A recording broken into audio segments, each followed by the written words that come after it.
Hello guys, now we are with our really cool resources. So let me introduce myself. My name is Faiza Shasya Sofa. Please introduce yourself. My name is Donan Alanto Iskandar. You can call me Donan. I'm a management lecturer, especially for the economics and quantitative subjects such as micro and macroeconomics, introduction to economics, statistics, mathematics, and so on. Okay. Anyway, how old are you? Luckily, I'm man, so it's okay. I'm 54 years old. By the way, what business do you have and can you explain? Yeah, I have three types of businesses. First of all was developer, focus on simple and very simple house, housing estate, subsidized by the government, mostly located in the Depok and Sawangan area. Our target market is middle to low income people who hasn't or who cannot afford to buy the house in the city, something like that. The second one is the retail. We have, I say we because me and my brothers have Alfamart franchise located just nearby Pancoran, Pasar Minggu, close to my home, about 1 kilometers away. And the third one, I was the editor-in-chief for one of the publisher. We have two co-partners, so I am the third one. It's called Imperium Publisher, focus on e-book and e-journal. That's all. Yeah. Okay, thank you, sir. Very interesting. My name is Carissa, who will be interviewed with for the next question. What is your opinion about the tax imposed on you? Like whatever you are concerned or feel that is very useful for the community. Okay, my name is Rifa Fayazuzahia. Today I want to interview Mr. Donan.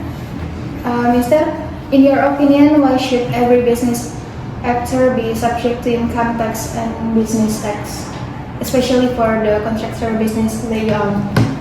Actually, tax is necessary because the government needs fund to subsidize or to give a full service to the society, especially to middle to lower income people.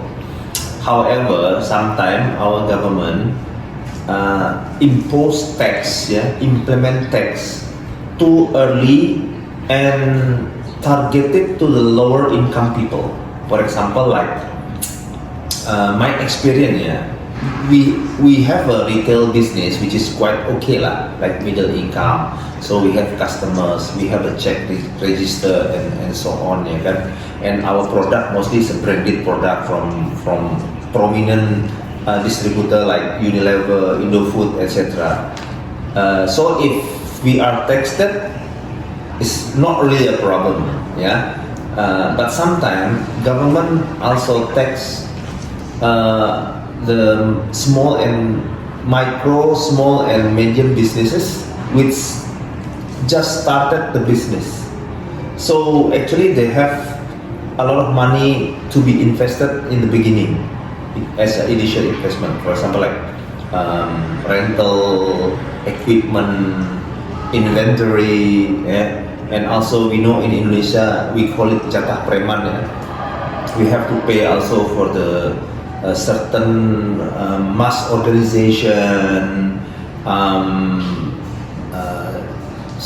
certain government officer, something like that, and they haven't got the money back, not even break even, not even profit, but government already taxed.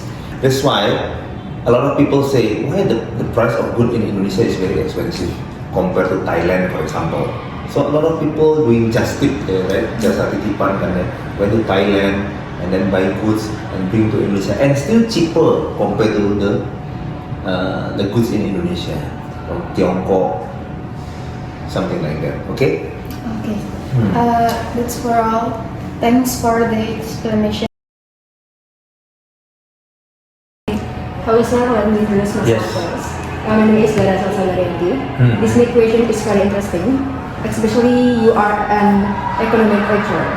The question is, currently there is a plan to increase tax. What do you think about this? Like PDM, do you agree or disagree? Have a different view on this? Yes, of course, of course. What's my point of view? Yeah, the government is a bit silly. Yeah? If they would like to raise the income with raising the tax, I think the kindergarten student also can do that. The government should find the more creative and innovative way to get the funds from the people. For example, like obligation, yeah, obligation, and then our country is so beautiful, but the problem is why the number of tourists who come to Indonesia is very, very low compared to Singapore, for example. Where Singapore it doesn't have.